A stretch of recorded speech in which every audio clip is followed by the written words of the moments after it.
As we approach the 19th bitter anniversary of a notorious murder in our country's history, recent confirmations have reaffirmed guilt determined solely by investigative evidence without any eyewitness testimony. This case, meticulously documented by the nation's renowned crime researchers, continues to exemplify the pursuit of justice. The tragic event involved three individuals: Yvonne Johnson, her sister Caroline Johnson, and their friend Jude Shramantha Anthony Jayemh. The investigation revealed a romantic relationship between Yvonne and Jude. After Yvonne went abroad for further education, Jude began a relationship with Caroline. Yvonne returned to Sri Lanka on the 26th of June 2005. On the night of the 30th of June 2005, Yvonne, Caroline, and Jude visited several nightclubs.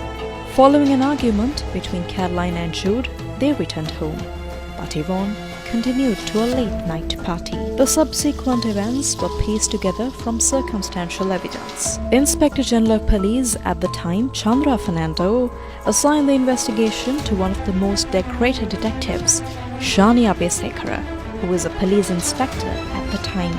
After dropping Caroline home, Jude waited for Yvonne in the corridor on the 23rd floor of Caroline's apartment, as Yvonne had his house keys. At 3:40 a.m. on the 1st of July 2005, Yvonne arrived at the Royal Park apartment complex, where she encountered Jude, leading to an exchange of words. As Yvonne walked down the stairs, Jude attacked her. Forensic evidence indicated that Yvonne suffered serious falls from the 21st floor. Her earrings and Jude's vehicle key were found on the 21st floor, pieces of her hair on the 20th floor, and bloodstains on the walls above the 19th floor. It was determined that Jude brought Yvonne to the 19th floor, where he partially removed her trousers and strangled her to death. A critical piece of evidence, a blood-stained fingerprint, was found in the attic and identified as Jude's. Shani Abesekara confirmed Jude's involvement through a DNA test with Professor Maya Gunasekara from the Genetech Institute, verifying the fingerprint match despite a battle with cancer. Former Colombo High Court Judge I.M. Aberatna initially convicted Jude of culpable homicide and sentenced him to 12 years in prison.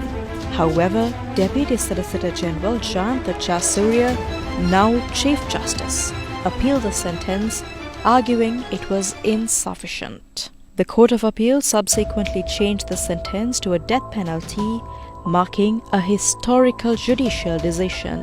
Despite the severity of his crime, Jude Shramantha Anthony Jayemh was controversially released based on a presidential pardon after being sentenced to death. After his release in 2019, Jayemh wrote a public letter. In an open letter, Shramantha Jude Jayemh requested the society to give him another chance. In a lengthy letter, Jayemh elaborated on his story, his family, background, the murder, conviction, prison life, and the pardon. He said he has no adequate words to express his grief towards what has come upon the Johnson family, and said he was so ashamed for what has happened. Yet, activists demanded that such a person who was convicted of murder cannot be released, even by a presidential pardon. That's when a petition was filed by the Women and Media Collective in court.